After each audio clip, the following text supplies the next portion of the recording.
because that way we get a little money from YouTube if you happen to like the advertisements and watch them. And that's one way that we fund our shows. We also have a Patreon account. And if you're so inclined, we'd appreciate any contribution of any amount that you care to make so that we can keep these shows going. I hope you'll spread the word about our $1,000 scholarship.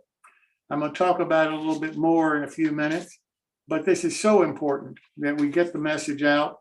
Now that we've raised the money, we're not really in a fundraising mode anymore, but we are in the mode of making sure that we communicate our scholarship to all worthy students and get as many of them as possible to apply. So if you can help us with that, we sure would appreciate it. Before I go any further, I want to introduce Father Ron Walters for our evening prayer. Father Walters.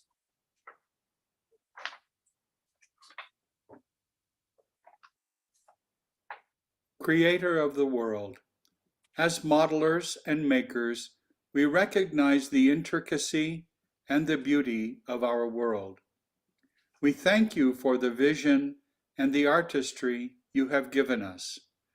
Continue to bless us with your creative spirit. Amen. Father Walters, thank you so much. We appreciate so much all of your contribution to our show. Pat, if you wouldn't mind spotlighting me, I'd appreciate it.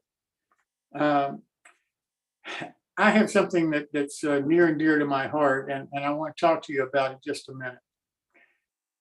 I talked to a modeler today that I really trust. I know he's been on the show many times. I know he's familiar with what we do. He seemed familiar with our scholarship program. And we had been talking about some different subjects. And toward the end of our conversation, I said, well, listen, I got a question for you. What do you think of our scholarship program?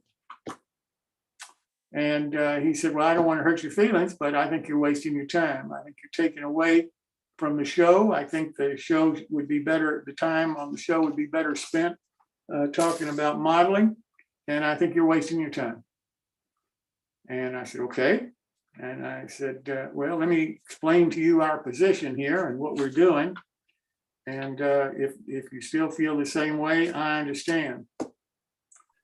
And I was sitting there talking to him, and I talked to him for probably another 5 or 10 minutes. And at the end of that, he said, yeah, you got me convinced. He said, I had never thought about it. I just, it was a gut reaction on my part. And yeah, I'll support you. I think it's a good program. I think you ought to do it. That's how much he changed his mind in a fairly short period of time. And I started thinking about it, and it came back to me that while we've talked about it on the show before, I don't think I'm communicating how we really feel about it, how many of us feel about it, how I personally feel about it, why I think it's so important. And while I'm willing to put the reputation of our show and my reputation on the line to try to make it come about, because I really believe in this program. I think we can really help the young people. And I don't think anybody else is doing this. Not the way we are, at least, not on a show like this. This is the only place I know that any modeler can join in and help a future young modeler continue to be a model railroader and pay for his education, which is only getting more expensive daily. You know, some of these kids are going to come out of college with the equivalent of a house note, but there's no house behind it. It's just they're going to pay for their education. Well, if we can help them as one model railroader to another, I think that's worth our time. And that's why I'm willing to do this. But I haven't always felt that way. And so I understood the feeling of the person I was talking to. This all started with a conversation between Phil at home and myself. And we were talking about something totally different. And it evolved into a scholarship program for $1,000. And Phil will tell you that for a long time, I was really in the dumps about this because I didn't think we could raise $1,000. It wasn't because I didn't think that you all would believe us, trust us, gamble with us, if you will. I just wasn't sure that anybody but me or Phil maybe really cared. And I didn't know how to figure that out other than to try it because I was convinced it was the right thing to do. Phil kept saying, don't worry about the money. Don't worry about the money. Well, I lost sleep every night for months worrying about the money because if we couldn't raise it, the program was a failure. And I just couldn't take that. It just didn't, that wasn't in my makeup. So what have we accomplished in the last 4 months, basically? We have got a pro bono, internationally recognized law firm based in Washington, D.C., and a fantastic modeler, Jeff Jordan, who is an attorney with those firms. He's retired now. He's off counsel with them. But Jeff is our attorney, and he's doing this pro bono through his law firm. And we get all of his knowledge and all of the ability of his firm behind this little effort that we're trying to achieve. I think that's phenomenal. For him to step up and want to help us like that and make the contribution that he's making. And as soon as the check that I put in the mail this afternoon gets to him in Washington, then we'll file in the state of Florida the nonprofit corporation that will become, which will then become the vehicle that we will use to obtain our 501c3 designation from the federal government. So we've moved in 4 months to that point. You helped us raise the money, so we have all the money in the bank. We're not asking for more money right now, other than, if you feel obligation, sure, contribute some. We can always use more money, but we're not begging for money like we were before because we've got the scholarship money covered. We've got the 501c3 application money covered. We can run new tracks for a year. Not the way that we'd like to do it because we can't do everything at one time, but we can keep it going for another year based on your contributions and your help. I think that's quite a great accomplishment for a group of volunteers trying to make a dream come true in a period of about 4 months. So what else have we done? We got 4 guys that have made up a great committee to get us the scholarship program going and get the 501c3. The chairman is Bob Davidson. Well, Bob's got a lot of previous knowledge about 501c3 operations, and he's making a tremendous contribution to us and for this program. Phil Edholm is on it. Couldn't ask for a more knowledgeable business leader. The same with Kevin McCumber. Couldn't ask for a more knowledgeable modeler and business leader. Kevin is his career. He used to bring new products to market. That's what he did. Well, that's what our scholarship is. It's a new product. And thanks to Kevin, there's no question in my mind we'll bring it to market. And then we've got Jeff, who is our attorney on the committee, helping us with all the legal necessary in order to get the approvals we need from both the state of Florida and the federal government. Couldn't ask for 4 greater guys. All of them volunteered. You can't imagine the amount of time and effort that they're putting in and their personal contributions to make this work. It's just phenomenal to me. So then, okay, so we're ready to file the application. We've got the money for the 2022-2023 scholarship in the bank. So now we need to get the applicants. Well, where are we going to get the applicants? Well, we're going to get them from train shows. Well, what train shows? Well, we went to Amherst. Amherst said, fine, come on in. We'll give you a table at Amherst. We'll have you show one of your banners. Bob Davidson, the chairman of our scholarship committee, has donated 3 3-foot by 7-foot high banners in self-enclosed cases that are easy to ship and easy to unfold. And the banners, you'll see it on the right side there. The flyers that Bob and Phil put together, you see here. And this is the kind of material that the committee has come up with in a short period of time. And now we're ready to roll it out. The website was created this afternoon. by Dan Doherty, Bob, and Phil. They put it together, and now we have a website, a portion of our website, New Tracks Modeling, that's dedicated to the scholarship and what it takes, the application that you have to fill out. All of the details are there on our website. So that's all done now. Thanks to Bob, thanks to Phil, thanks to Dan Doherty. So we went, as I said, we went to Amherst. Some of you on the show volunteered to take the banner and to help us at our table. We need more people, but we do have some people that have already volunteered to do that. So if we can get some more, if you're going to Amherst, let us know. If you'll spend a little time at our table talking about the scholarship, we're not asking raising money. That's not what we're there at Amherst to do right now. All we want to do is communicate to the people who have kids or the kids themselves who can apply for a scholarship. We just want applicants. That's all we're trying to get right now. So all you're doing is talking about the scholarship and how we're trying to help young model railroaders get through a college education.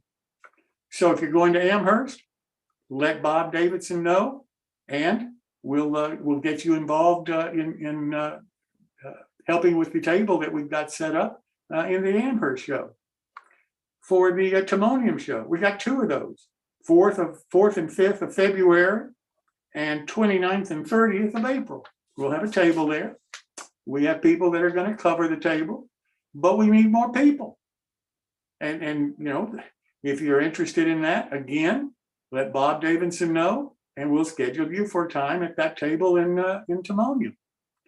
Well, then Dan Doherty is going to take our banner and material to the O-Scale National Show in Denver, which is June 8th and 11th.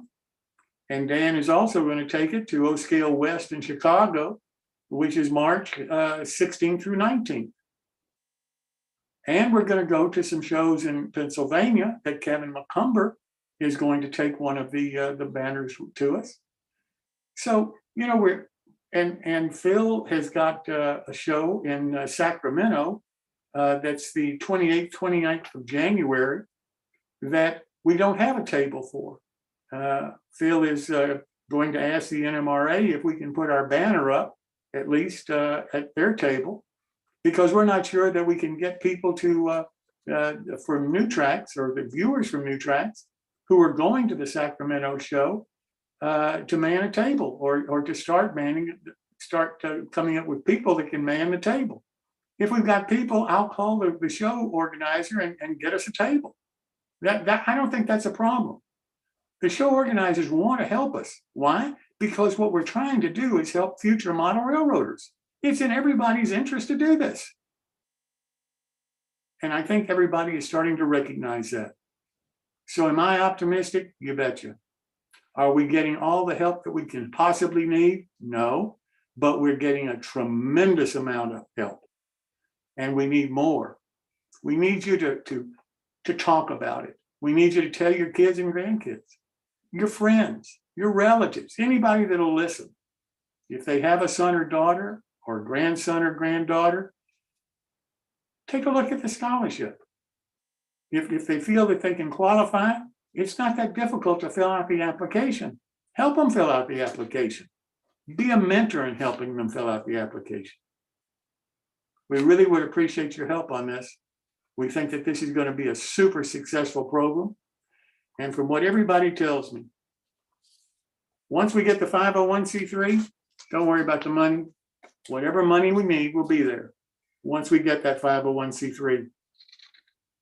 Based on everybody's comments so far and what they told me not to worry about and the help that they provided to get us this far and the knowledge that they brought to the table, I believe them. I don't think we'll have any problem getting the money at all. We just have to get from point A to point B. And right now, point A is we got to get applicants to apply for our scholarship. So please help us. Okay, enough said. Tomorrow night on our show starting at 7 p.m. The only way you can watch it is on our YouTube channel, New Tracks Modeling. We're going to be talking with Keith Wiseman, and 3 of his friends. And it is a super discussion. It really is. The companies that Keith has acquired, the things that he has done, the products that he has kept on the market. It's phenomenal. It's just unbelievable what he has accomplished and what he is still going to accomplish for this hobby. So please join us. Starts at 7 p.m. Eastern time. And if you've never met him, this is an opportunity to meet one of the true leaders of model railroading today. If you like our shows, if you think that you'd like to help do something on our shows, please send me an email and we'll deal with that. Again, I've got a short video about Keith that I'd like to play for you. Join the modeling lifestyle at 7 p.m. Eastern Time on January 5th, where we will feature the modeling lifestyle of Keith Wiseman. Keith is a model kit manufacturer and provider of amazing details and items. I love the sound of a whistle. The build-alongs that we've got coming up, we've got 3 great ones. Banner Models starts January the 25th. Atlantis Model starts February the 22nd. And Rockin' Farm Toys starts the same date, February 22nd. And these are 3 really outstanding products. So 2 of them we've never done on the show before. We've never done the trucks. We've never had anything like that before. We've got one in S scale, the other in O scale, and Bill Banner's house. I mean, that could go on anybody's layout. So I hope that you'll pay attention to these build-alongs and participate with us.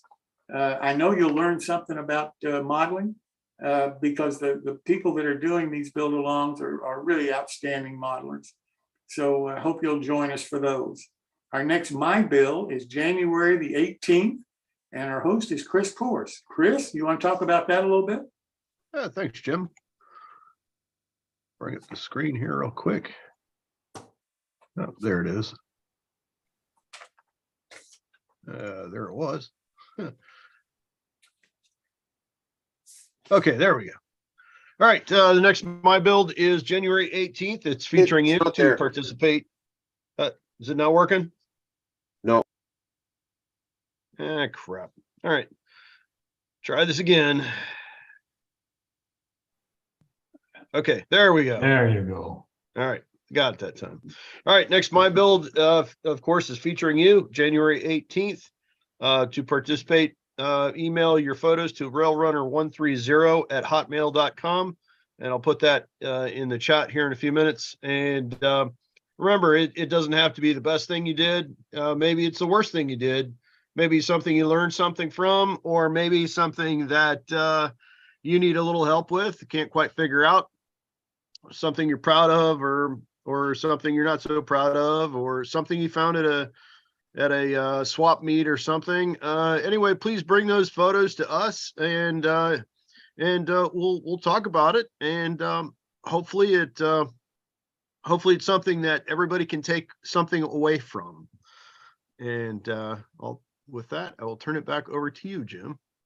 All right. Thank you so much, Chris. And I do encourage you to consider showing us some of your models, because we had a tremendous number of people last time, and I hope we even have more than that this time, because it's just important for other people to see what we're doing and how we're doing it, and go from there. Well, with that said, can't do quick tips tonight. Hank is here. But Hank had a tree fall on his house, and he's still trying to recover from his house situation and so forth, and just didn't have time to put anything together tonight. So Hank, thanks so much for coming, and sorry to hear about your house, and look forward to you being back as soon as you can to do some more of your quick tips.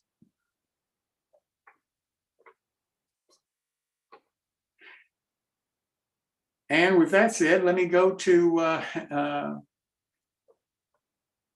Gary Shurgold, MMR, for the quick tips for this evening. Gary, welcome. Thanks very much, Jim. Tonight with Bits and Pieces, we're going to go to our guest presenter, Jeff Jordan. Jeff is, he was on last week and made a presentation, and he has one tonight. And I believe he's going to be on next Wednesday night also. So we'll turn it over to you, George, or Jeff, sorry. Okay, let me find my presentation here. And let's see. I'm trying to get my share screen going here.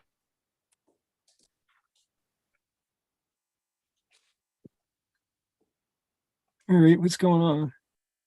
It's there. Okay. It's there. You just have to bring it up on the.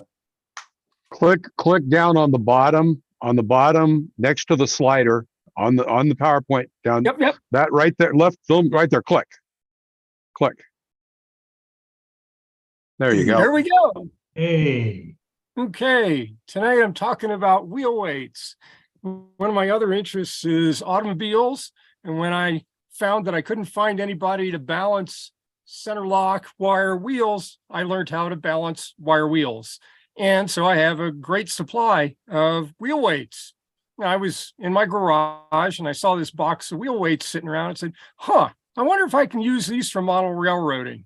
So these are the tape-on style weights. They come in a stick, as you see here, and you can see roughly the size of the stick of wheel weights. And there's a box, a whole bunch of them. You can also buy them in much smaller strips. You don't have to buy the big box. But when you're messing around with cars, you get a big box. So you see how you can split them up, make them into big bars, little bars, individual pieces. Individual one is 1/4 of an ounce. And it has a self-adhesive back. You peel off and stick them in place. So everybody knows you can use them, I guess, as car weights. And so if you're building a box car, like, you can weight it from the inside of the car by just pasting them in directly over the trucks. If you've got an open car, though this one doesn't have quite enough room, you can often slip them in between the frame of the car, make them disappear in an open car or a hopper car. And so there are lots of ways you can apply them to weight cars, but I found another use. They're great weights for gluing because they come in so many, you can split these bars up in so many different sizes, from great big to little small ones. You can select the amount of weight and the size of the weight and the weight that'll fit in the place that you need to work. Here, it's just a roof and it's got some cross braces being weighted to dry down. But I also found all kinds of other things I can do with them. So here, you can see it's draped over the corner of a building that's under construction. And here's an even more unusual one. The pitched roof is being held in place as it dries by draping the weights over the top and just splitting the stick. And so it's got weight holding the roof down on both sides, and it doesn't slip off and I don't use any of the glue other than when I'm sticking them onto the cars. But so I found this bunch of automobile wheel weights sitting around in my garage, and now they're sitting on my workbench with a couple of sticks of them, and I find I use them all the time. Another way that isn't illustrated here is you can use them as vertical weights. You take that little angled piece and set it on its edge on your workbench, and it'll stay as a 90-degree bend. And so you can set it around a vertical corner as well. So this was just stuff I had sitting around, not doing anything in my garage, now busily being used on my model railroad. And that's my bits and pieces for tonight. I think that's fantastic. I appreciate it so much. Thank you so much, Jeff. You're very welcome. And I got another one for next week. Oh, that's wonderful. The Amherst show director, I had invited him to join us tonight because I wanted to introduce him to you and so forth, because he had been so nice to me when we talked. but I don't see him on our show right now. So I sent him an email a minute ago. And if he shows up a little bit later, then I do want to introduce him to you and talk about the Amherst show a little bit. But John was just couldn't have been nicer. And I think he's going to have a great show this year. So moving on from that, I want to talk to Tom Farrell about scratch building his layout. And this is going to be a series that you're not going to want to miss because Tom, with his modeling skills and his capabilities, and keep in mind, it's all scratch build. So Tom, welcome. Thank you, Jim, for the introduction. And I don't know how many of you are familiar with my old rustic buff and old Gothic ON30 model railroad, but it was 15 years in the making and one afternoon to take it out. I sold my house that it was in 2 years ago. And this past summer, we purchased another home, and I've started a new rustic buff and old Gothic. And I'm on the bench work now. Well, that's what I'm featuring this evening. And I'm actually on the wiring now, but that'll be a later issue. But yeah, if we could fire up the PowerPoint. This was a photograph from my old rustic buff and old Gothic railroad. I'm referring to it as version 1, and the new one is version 2. But I model an ON30, and everything on the layout is scratch built. Jim was kind enough to feature me in a modeling lifestyle. So if you want to see some more of my scratch builds, that would be your ticket. So we go to the next slide. This layout's my 7th layout, and I began model railroading when I was 7 years old with N scale, and in 2005 I switched to ON30.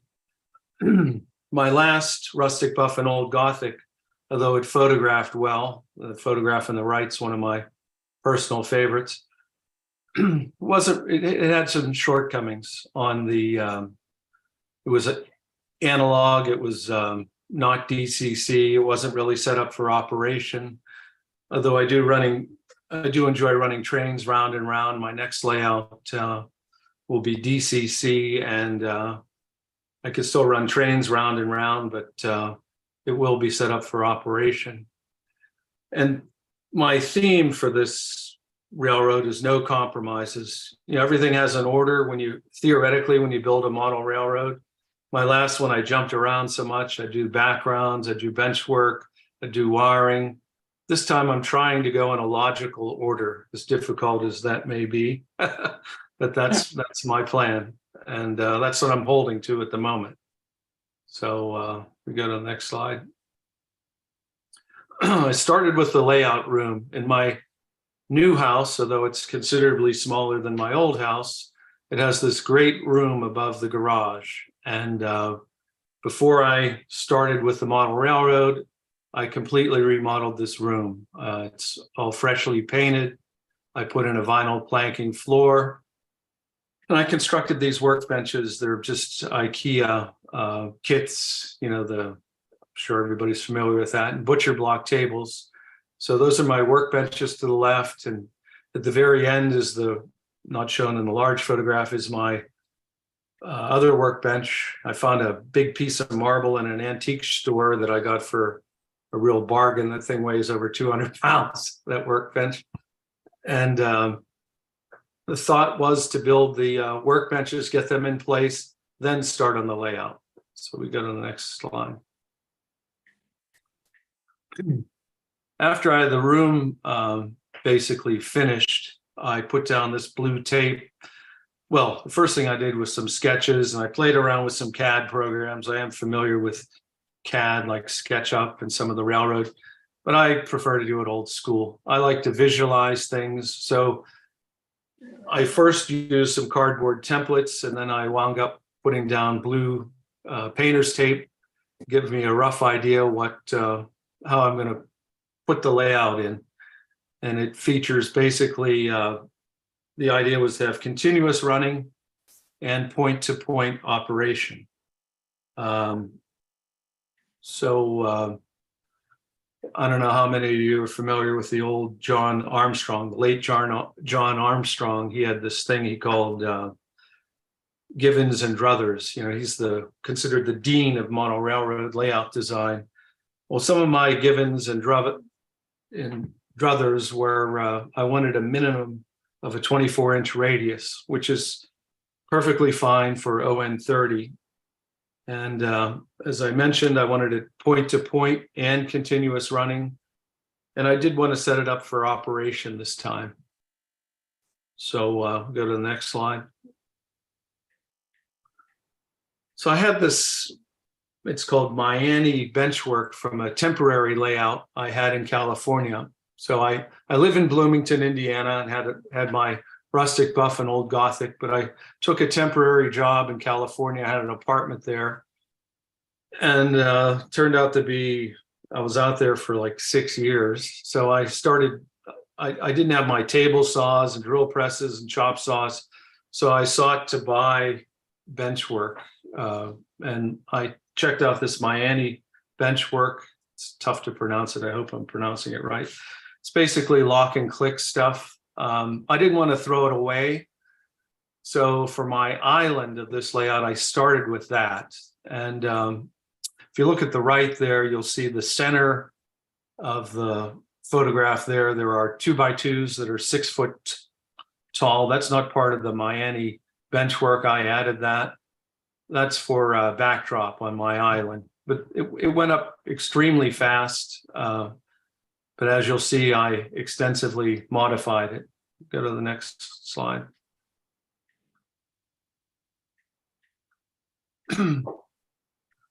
So the idea was, on the right photograph, you'll see these runners. They're 1x4s. I wanted to recreate what most people refer to as L girder construction. The idea of this layout, unlike my last rustic, buff, and old Gothic railroad, was that if I ever move this time, the layout's going to be constructed on 2-inch foam that sits on this robust bench work. So if I move, theoretically, all the railroad goes with me and I leave behind the bench work. That wasn't the case in the old rustic, buff, and old Gothic. I had to destroy that layout and all its scenery. And if any of you have seen it, you can appreciate how much time I put into it. I didn't want to do that again. So if we go to the next slide.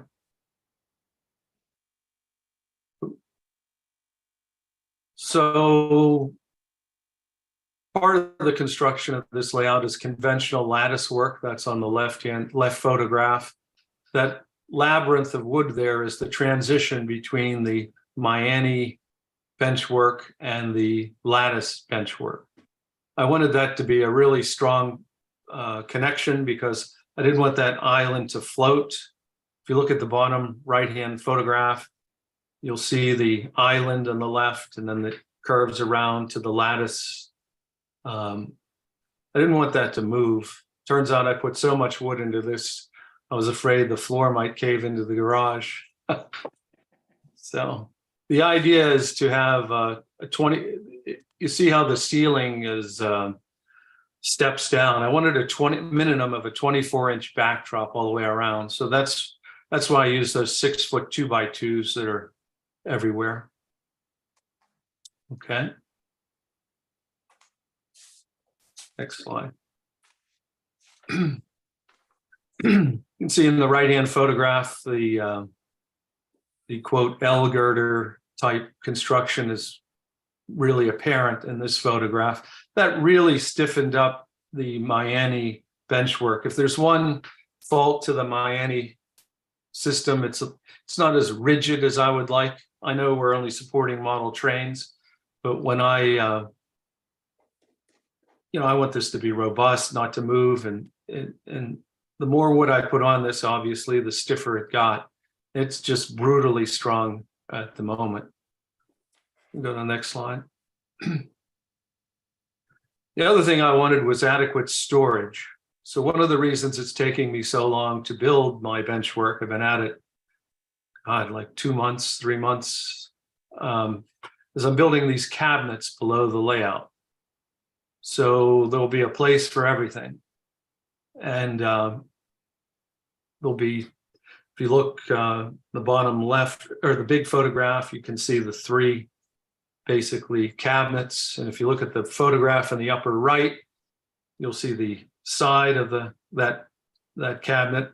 To the right of that cabinet will be another set of 3. So basically there'll be 6 cabinets underneath the island, and that island is 16 feet long, just to put things in perspective. The other thing I do is I did this on the old rustic buff and old Gothic. The you see the it's a MDF fascia there. I used pine on the old rustic buff. This one's MDF. It paints better, it's smoother, and everything that you add to the island stiffens it up. I mean, it doesn't move at all if you lean or bump it now. It is rock solid. Okay. You can see on the bottom left, or the large photograph to the left, I snuck another cabinet onto the island. So there'll be 6 cabinets on the 16 feet of the island, basically from the light up. And then I snuck in a cabinet there on the angle, and you can see it again in the upper right there. If you look at the photograph on the bottom right, you can see how I stiffened up the Miami benchwork. You see all those 1x4s running basically 3 inches from the floor. Very rigid system here. And the choice of the wood, by the way, about 90% of the wood I purchased, I got from a Menards, which is like a Home Depot, Lowe's that we have in the Midwest. So we have Home Depot, we have Lowe's, and we have Menards. But Menards carries this clear wood from New Zealand. It is really, really a fine quality wood. It's not exactly the least expensive wood, but it's absolutely parallel, perpendicular. There's no warpage to it, and it's fairly dense. It's not like a fir or a regular pine furring that you would get for construction purposes. Okay. Next slide. This is the step down that connects the 2 halves of the island. This is going to feature a hand-carved viaduct that I'll make out of balsa foam. I also have a little snow shed and a tunnel to the right. This will be the first area that I start modeling, but I'm maintaining my discipline. I'm going to finish the bench work, finish all the wiring, put in the backdrops, and then only then will I begin to lay the track and put in some of the modeling. Next slide. This is how I did the backdrop. I'm using masonite. I'm use these 2x2 framework. They're approximately on 16-inch centers, and I'm gluing the masonite to the framework, and I'm using a pneumatic stapler. I could have used drywall screws, but I have this pneumatic stapler, and it just works brilliantly. You know, you just clamp the mace. If you see the 2 smaller photographs in the bottom right, you see my C clamps holding everything in place. Then you simply, you know, put in as many staples as you think necessary. Bang, bang, bang, bang, bang. It just goes right in. Next slide. Now, this is my little trick on preparing the masonite. You know, if you use countersunk drywall screws, or even if you use these pneumatic staples, you know, you get a hole where you had the where you've put the screw or the staple, and if you sand masonite, it gets fuzzy. And if you just fill it with spackling compound, you're not going to get a smooth surface. So my little trick is to take shellac and with a disposable brush, basically soak those holes twice. And then when you sand them, it's like sanding plastic. It gets really smooth. And then when you fill it with your spackling compound, it's a one-shot deal. You just put it in there and light sanding and you're done. It's perfectly smooth. And then I paint it with a primer and sealer. Now this is key. You have to use an oil-based primer if you're going to put up a photographic backdrop, because if you use a latex-based primer on the masonite, it has a great possibility that it will lift. If you use wallpaper paste or some of these backdrops, like in the case of the one I ordered, has its own adhesive. You can spray water on it. Yeah. So anyway, here's in the upper left is the what it looks like when you hit it with shellac. The upper right is just hitting it with the after the sanding, hitting it with the spackling compound. And then there's the sanding on the left, bottom left, middle, and end. It is glass-like smooth. That's the other trick from the, when I say no compromises, when I spend what is going to be an absolute fortune for, I've already purchased one of them, a 24-inch by 35-foot photograph. And then the other one is 24 inches high by 45 feet long. I don't want to see any bumps or any bubbles or any lifts from the base. So I'm spending a lot of time getting this just as good as it can possibly be. So for the next slide. So here we are painting. This is that Zinsser oil-based. It really smells, by the way. You have to wear a respirator, or not a respirator, but a carbon filter mask and open up the windows in either end. It really, really smells, but goes away in a day or two. I wound up putting basically 2, almost sometimes 3 coats here. And it's absolutely glass-like, which is the goal here. You can see some of my fascia there is all done there. That really stiffened up the layout. Okay. Now I've painted the fascia a natural green. And you notice one thing I did mention, I put in LED lighting. I took that from the very first photograph. You remember they had a single light and a fan. That's history. I paid attention to all the joints and putting in this MDF. If you look at the highlight of that right-hand bottom picture, I mean, everything is just no compromises, just as good as it can possibly be, step by step by step.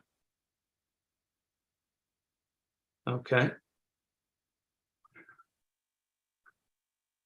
On the right, there is another new cabinet that's basically finished.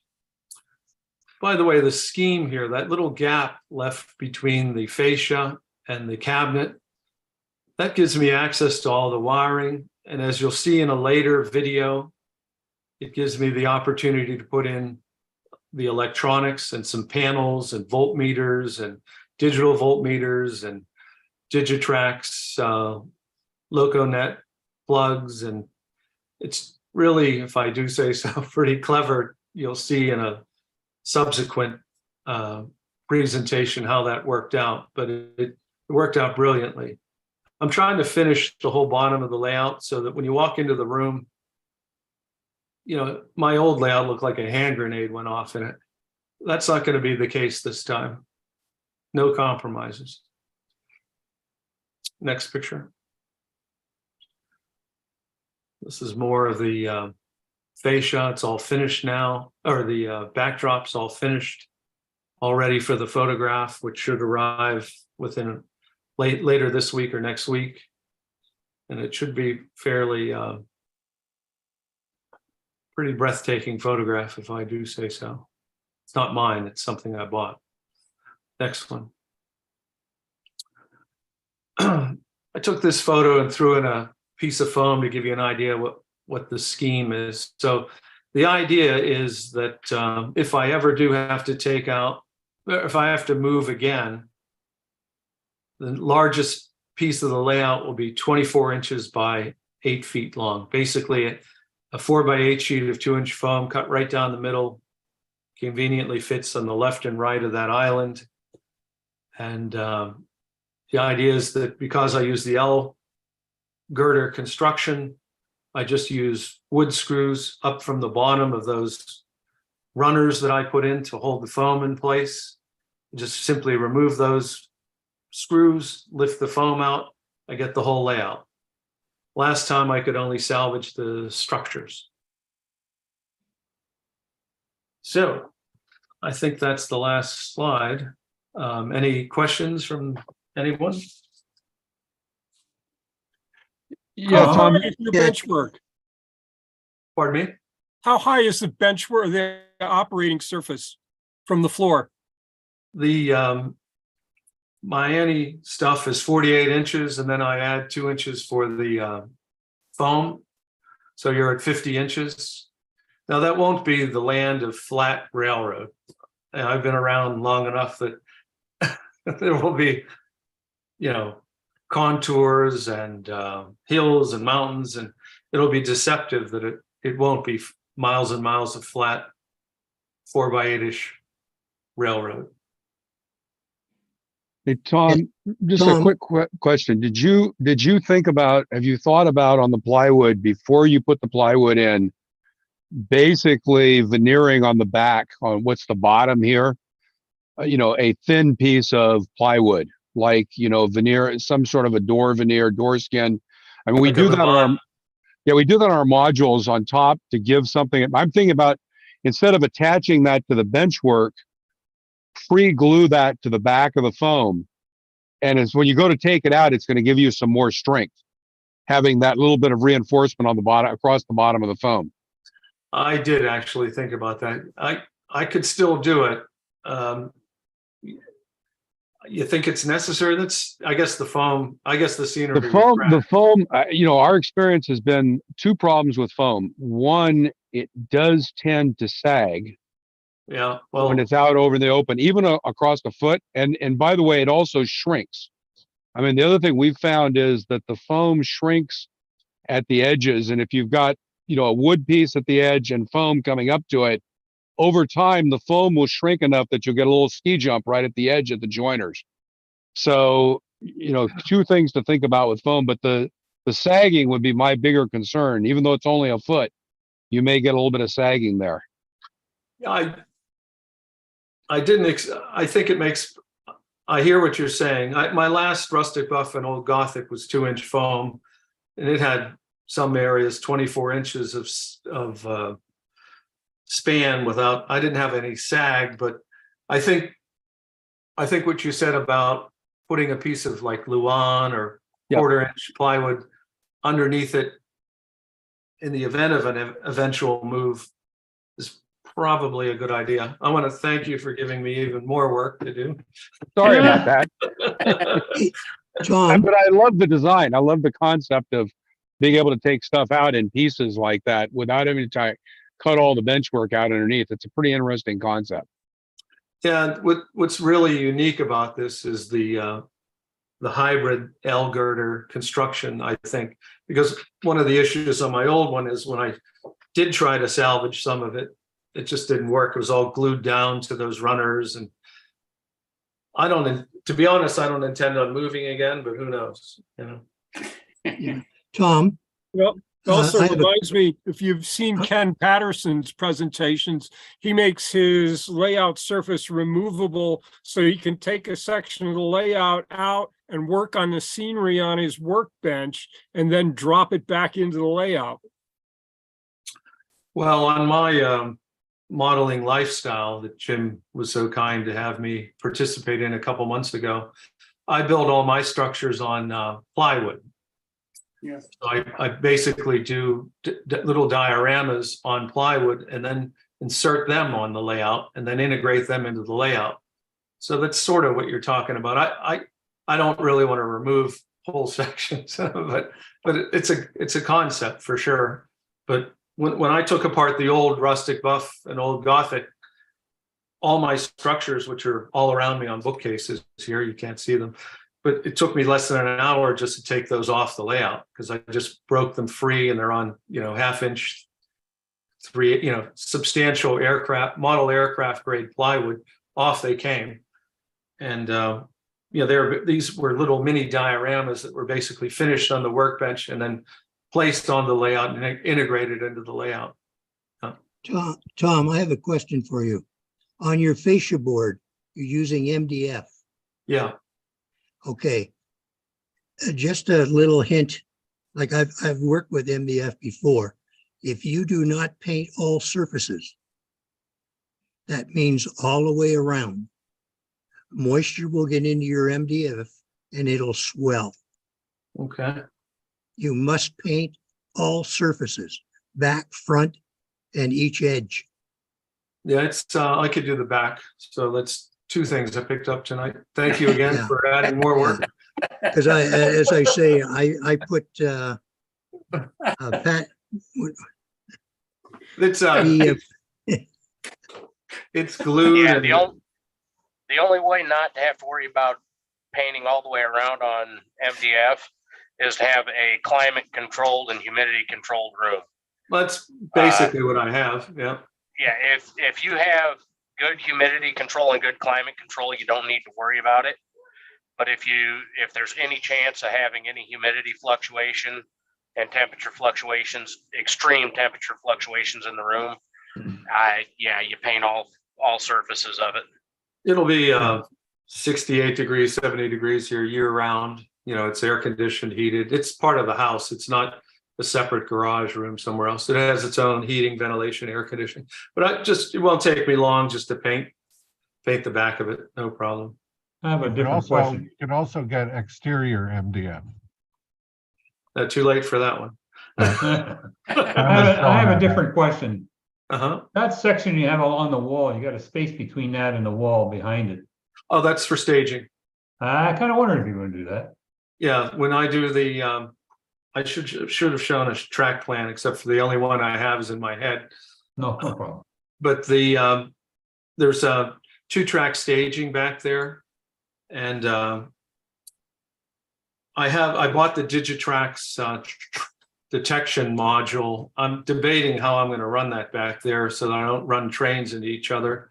I'm thinking about cameras, thinking about turning on and off track with a toggle switch. That would be an interesting question to the group here. If you have I would put cameras in. Cameras, yeah. Yes, that will work. I had a guy who did that in our club. It's the only way you can now tell what's going on back there unless you can see it. Yeah, I'm going to do that. They're really cheap now, and I have them throughout my house anyway. So just standard. That's what I'm going to do. Plus, I'll have the track detection circuit.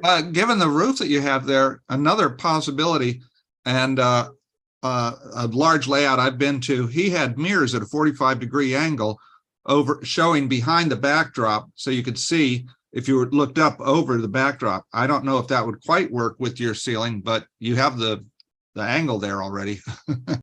Yeah, if it would be a non-obtrusive, the whole idea, I don't want anything to take away from the photograph, and the white ceiling's neutral. But if I could sneak a mirror in somewhere, maybe I'll look at that. There might be an area that I could do that. It wouldn't have to be a big one, just enough that you can see straight down onto the trackage.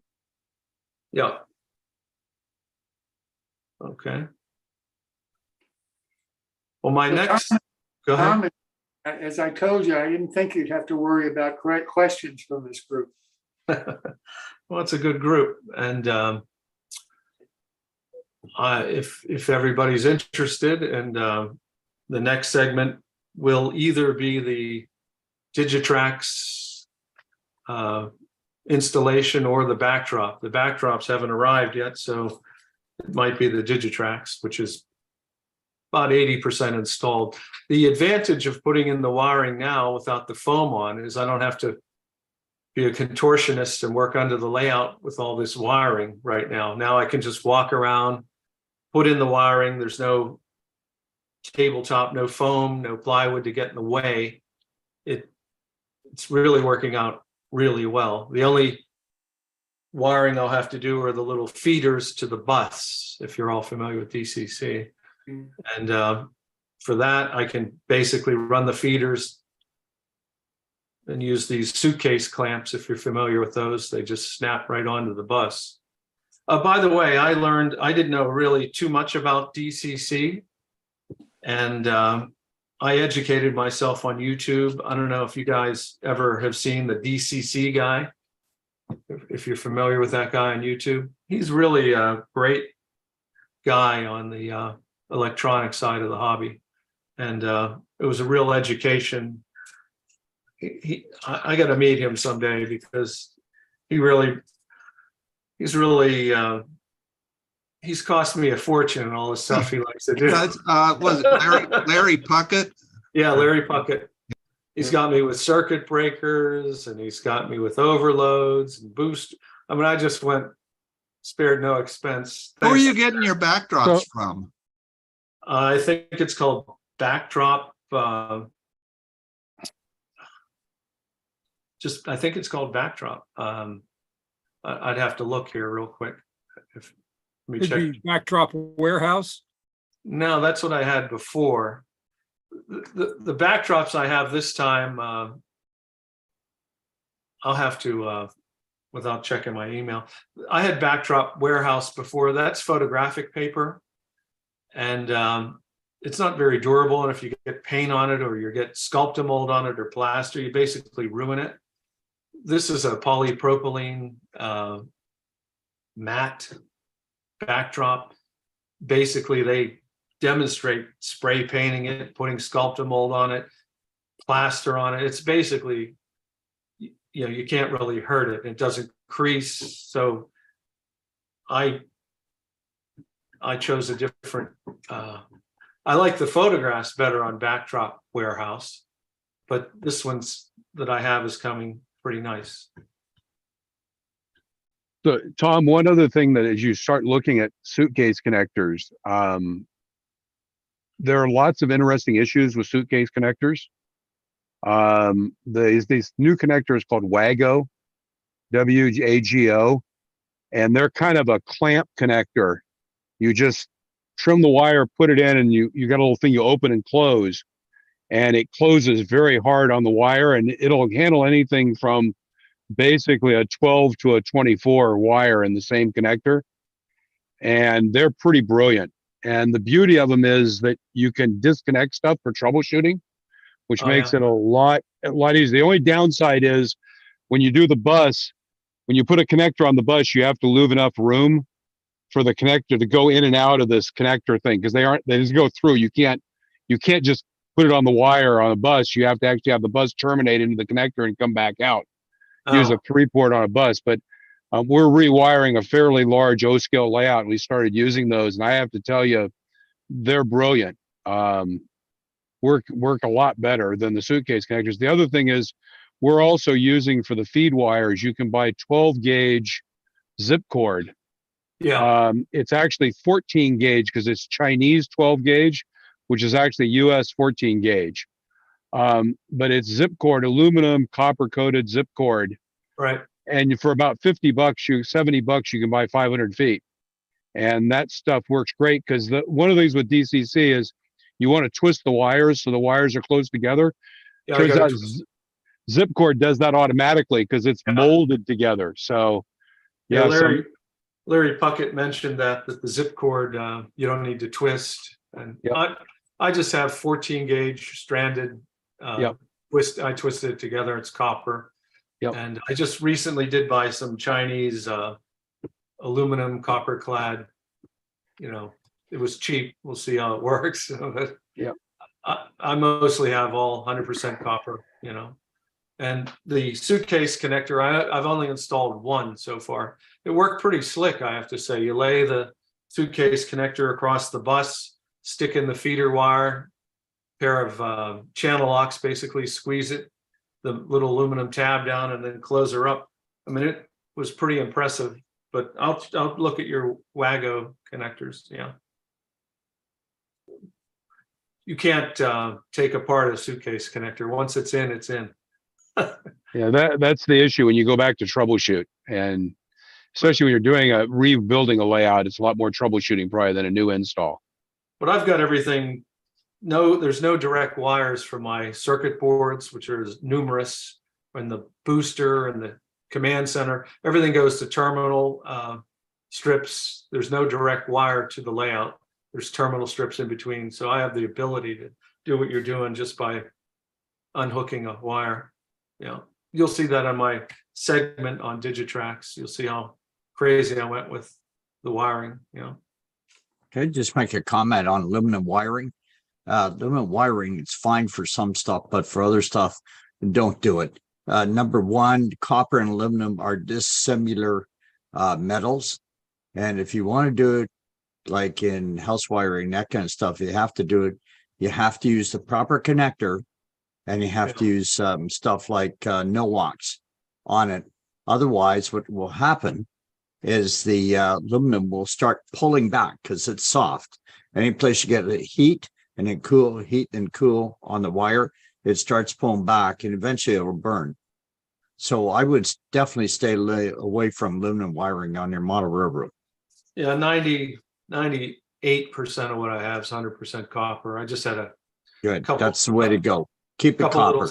Couple little spools are Chinese bullshit. So we'll just see how it goes. Yeah. I'll tell you where I get this from. I have been employed by Electrical Safety Authority here in Ontario.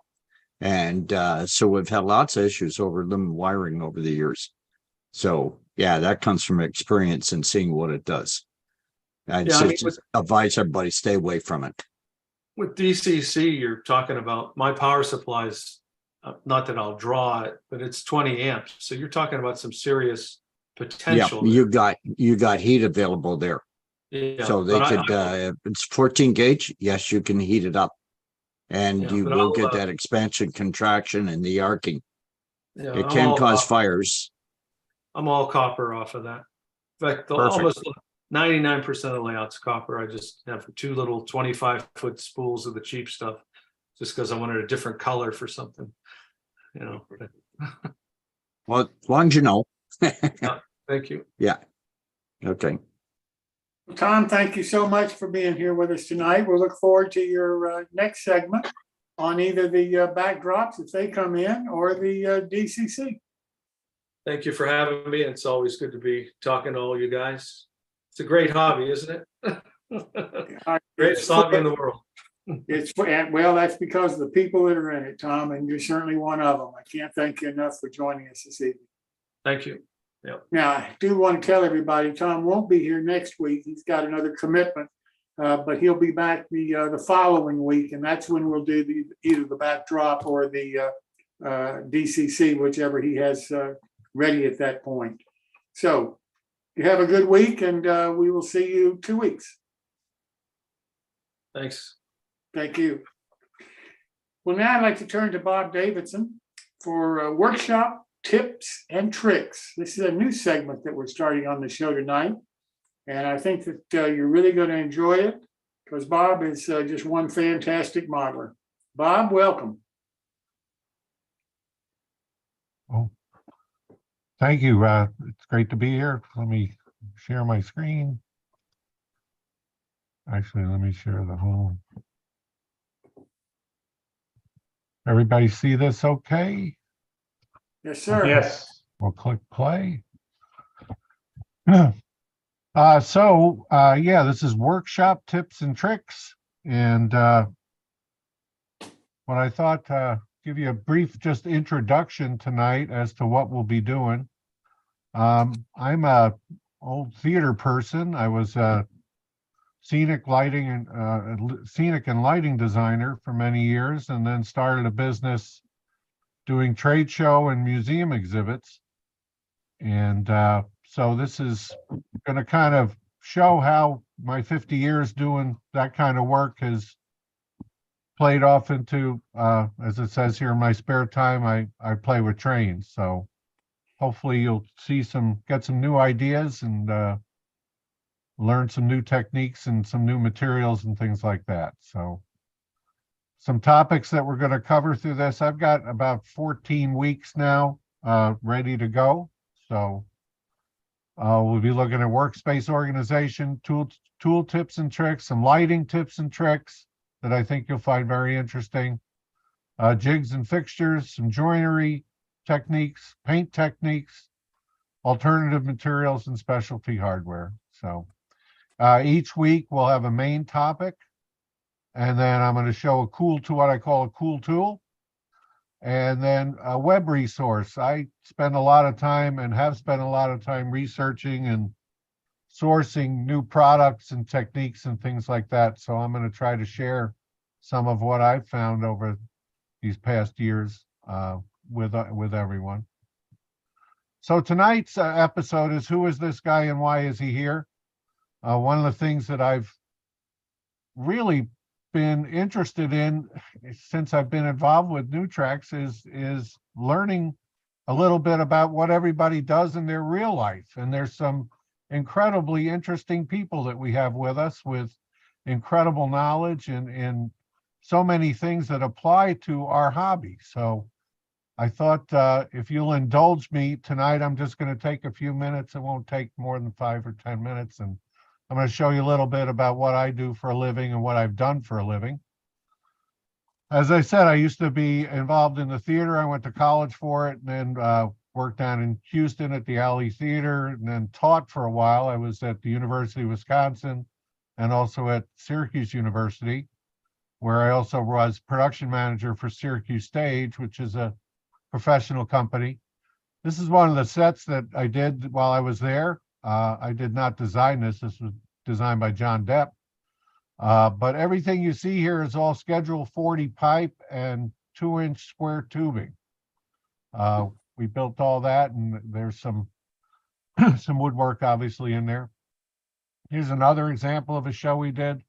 That's David Cullum, who's done a lot of TV work. This was a production of Cyrano de Bergerac. That's a staircase that was about 40 feet wide and about 20 feet tall. And everything came out of it working with pneumatics and some servo motors and things like that. It was quite a lot of fun. There's a lot more, but I don't have pictures. It was a long time ago. In 1985, I started a company actually with an ex-student of mine called Exhibits and More. This is our facility. What's kind of neat is I have a 13,000 square foot shop that I can play in. The ceiling height there is about 35 feet. I'll tell you why we built it so big. That's a 20-foot deep paint booth there. We've got full woodworking, steelwork, plastic.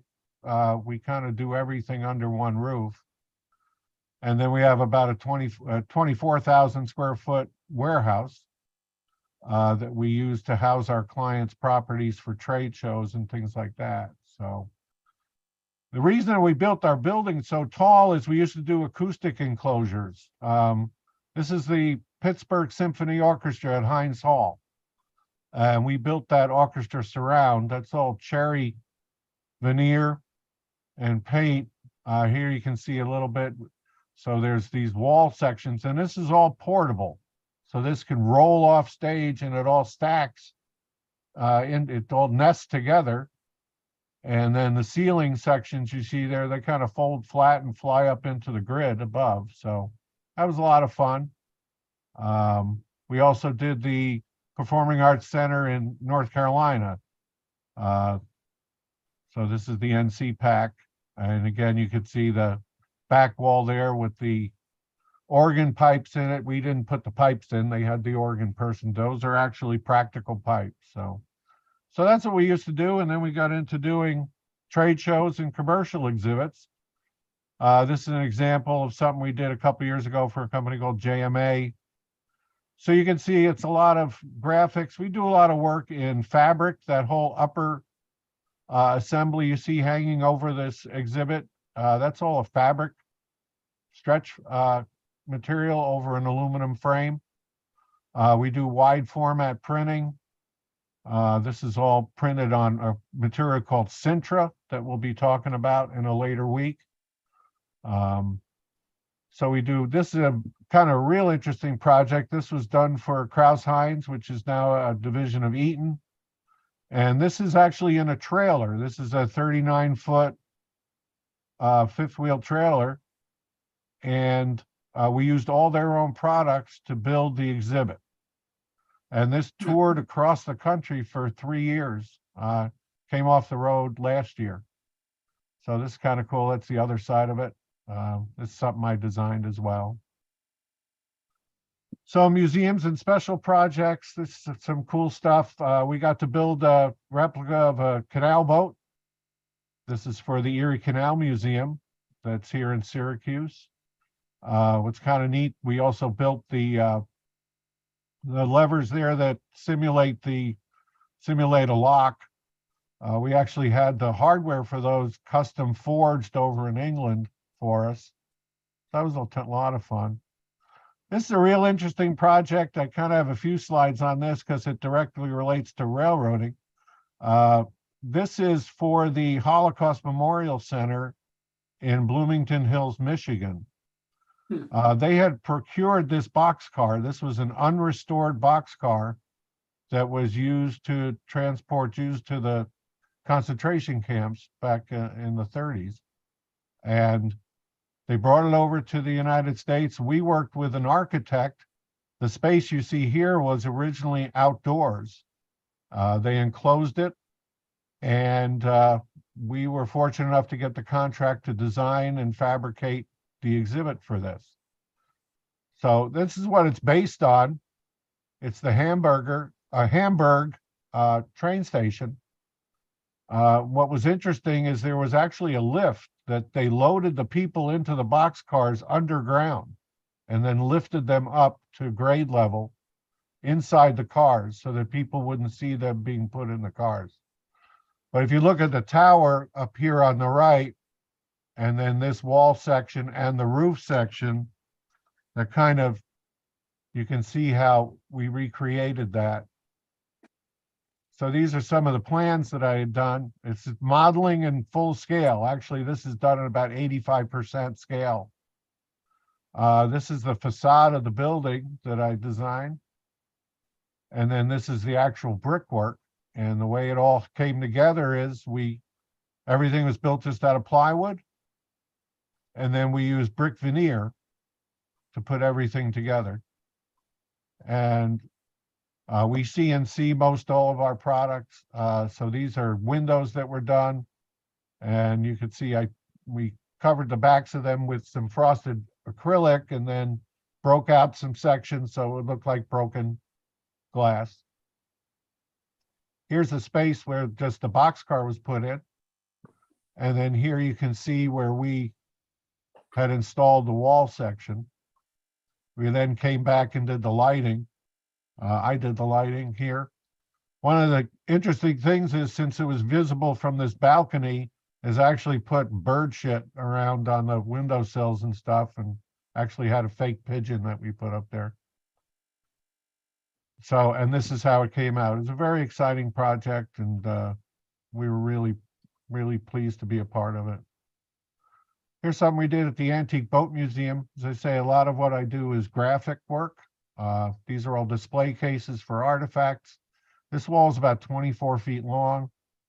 That's an actual rudder off of a houseboat. You can see the La Duchesse is the name of the boat. So we had to come up with mounts for that. On the opposite wall of this is this map of the Thousand Islands. This is kind of neat. This is printed on acrylic.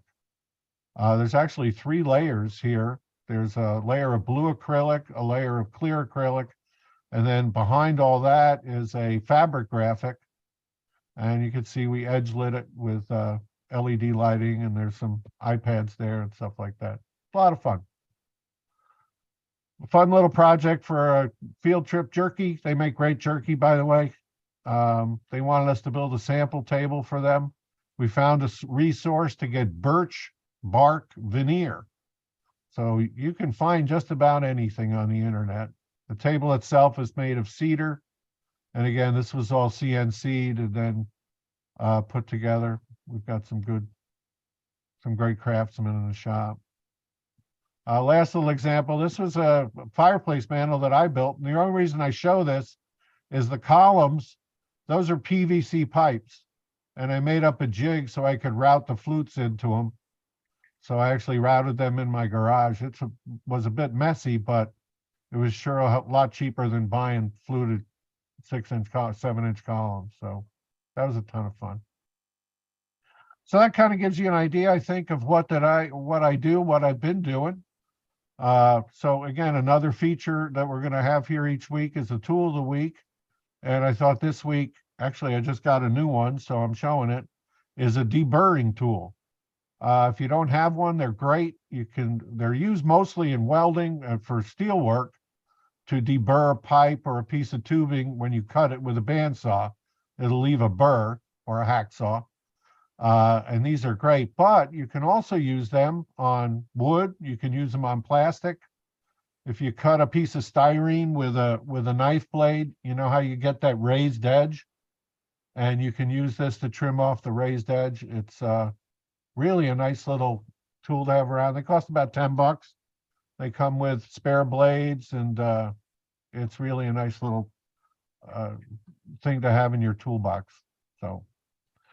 And then the neat website, this week, I got an invite. I'm a member of the Rail Historical Association, and I got an invite to an event sponsored by this railphotoart.org. And I hope everybody is seeing this still.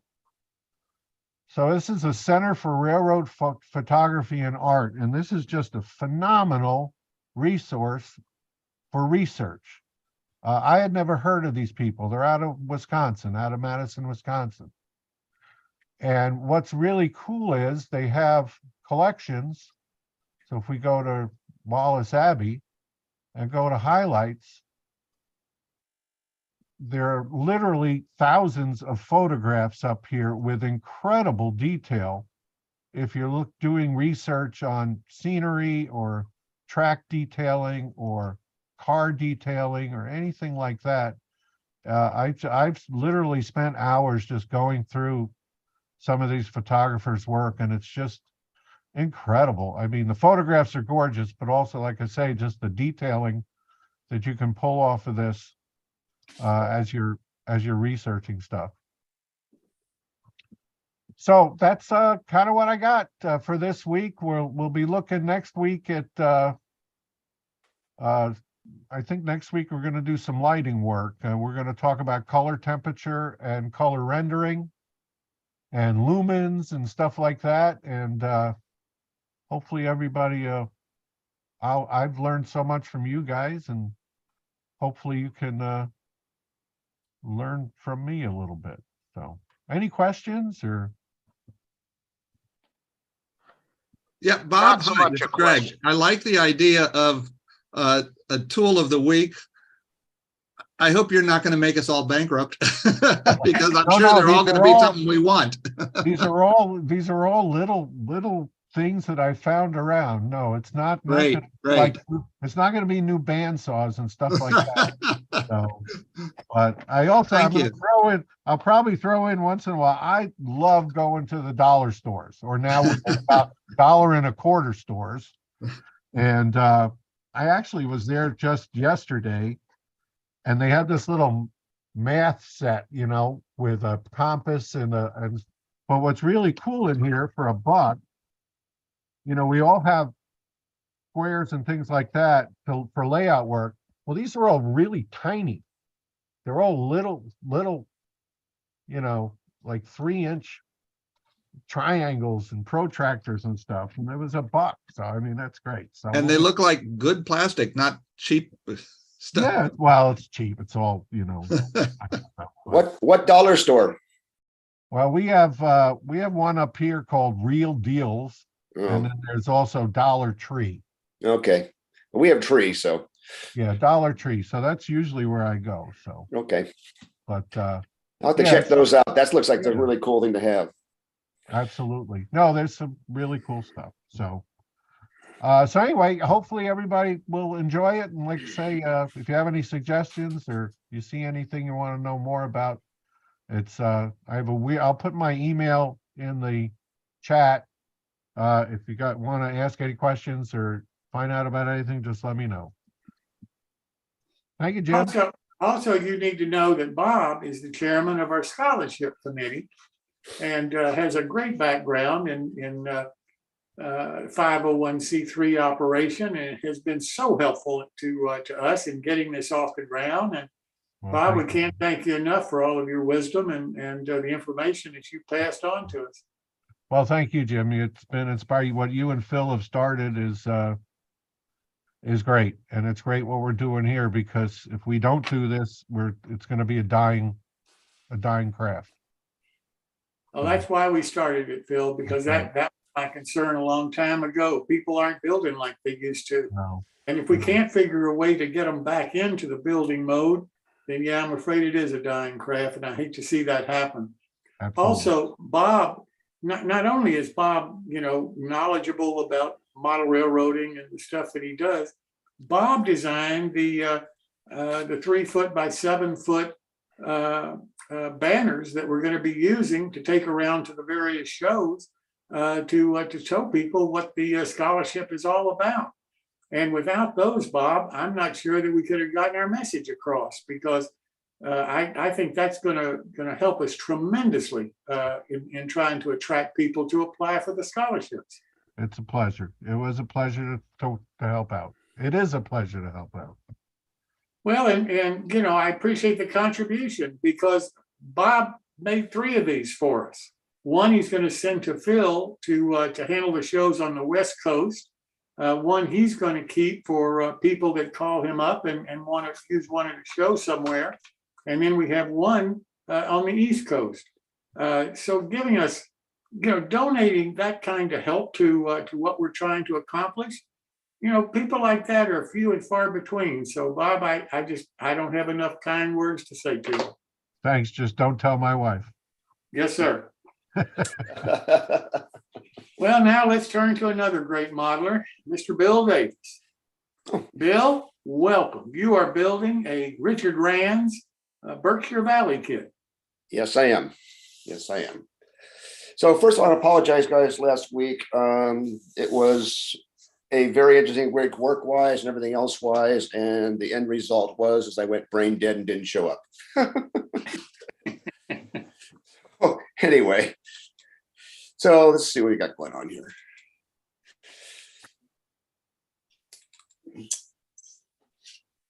Where are you? Over here.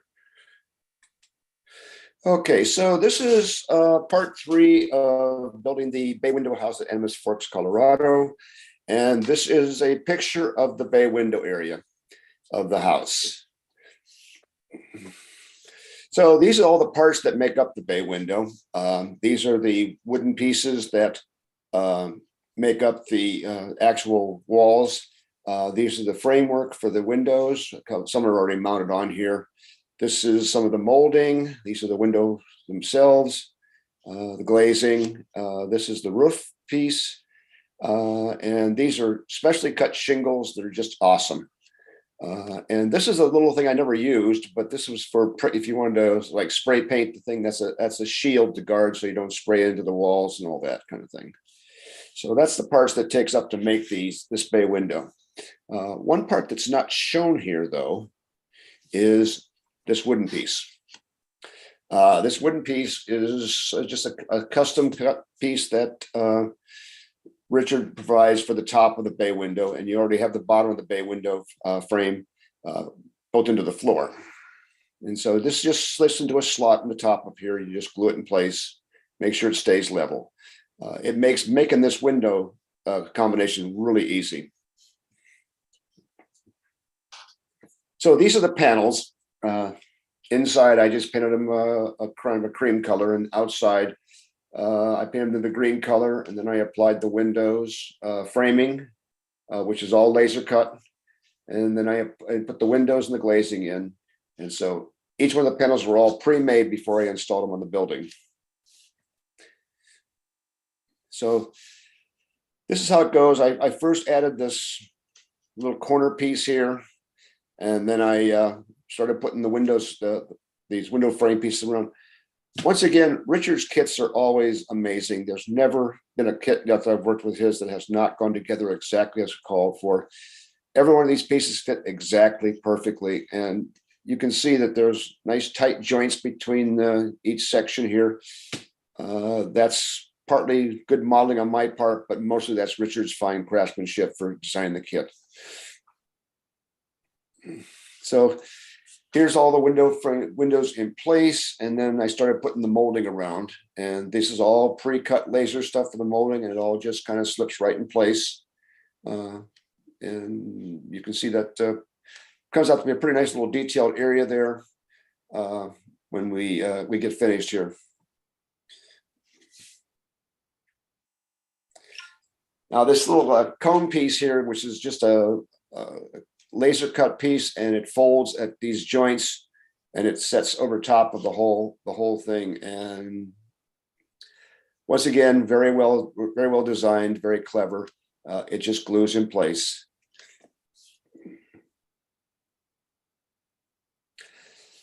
So this is just a picture of the house to this point and what it looks like sitting on the base and all of that. And that's where we end tonight. I thought we had more tonight. I guess that's where we end tonight. We don't get into the shingles till next week. So this is what it looks like so far. Kind of short tonight, but it's been a rough month. So I won't be here, I don't think, next week.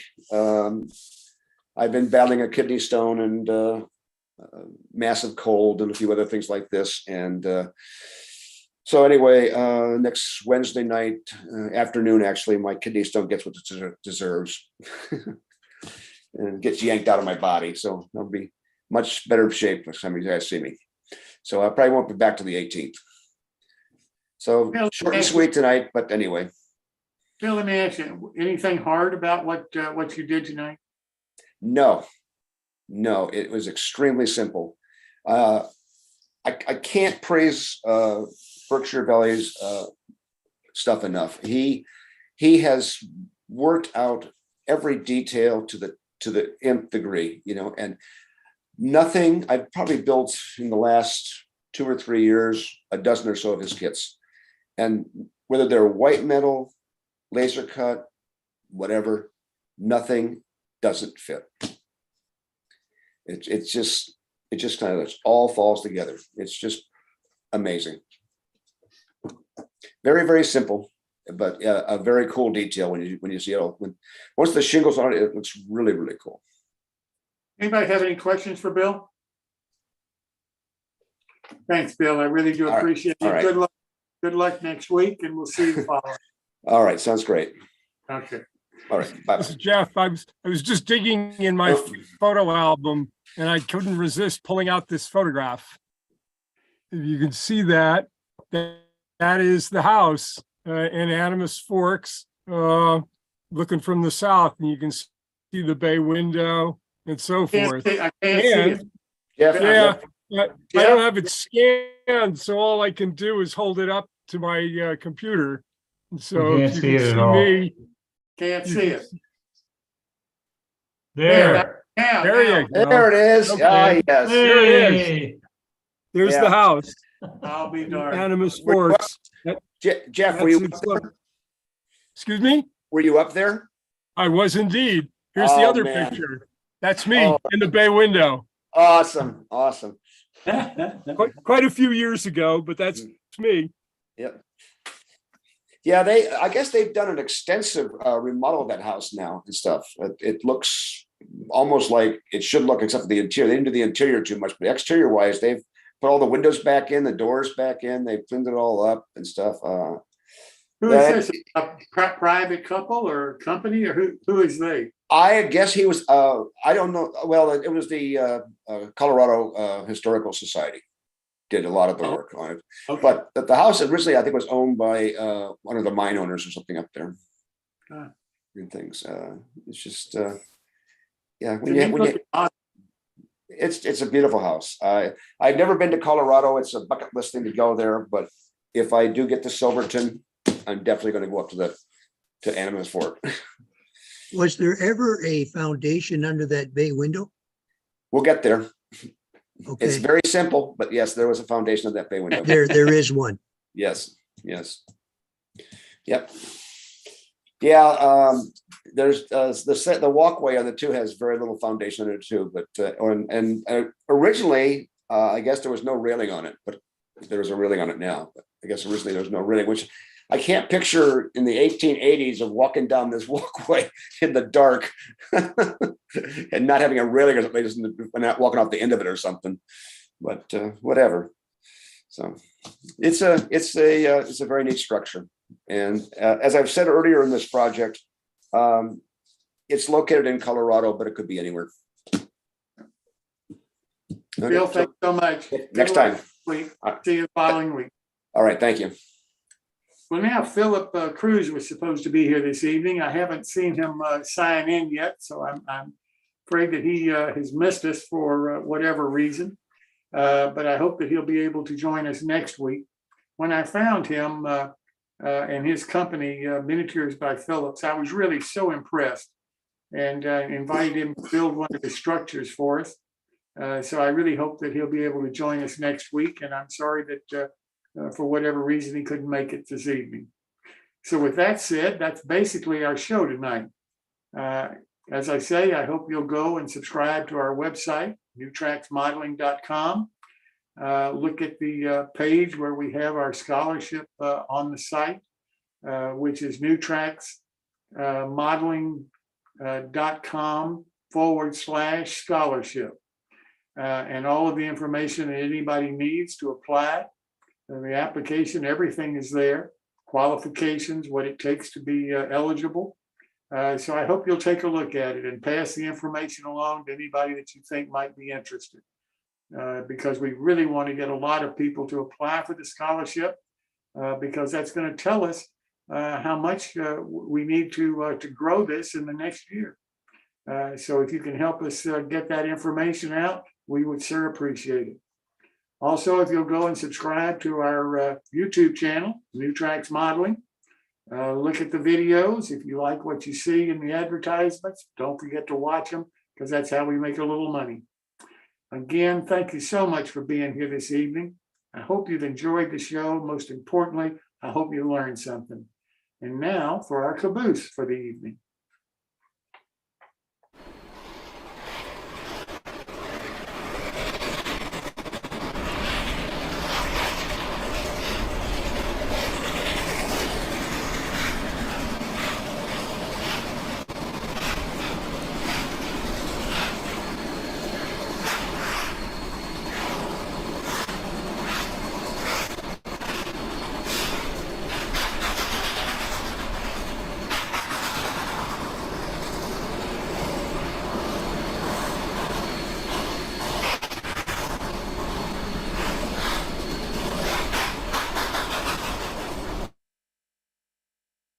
We thought that that was most appropriate for anybody, especially in the Buffalo area. Wish you all happy modeling until next time. Thanks so much for being here.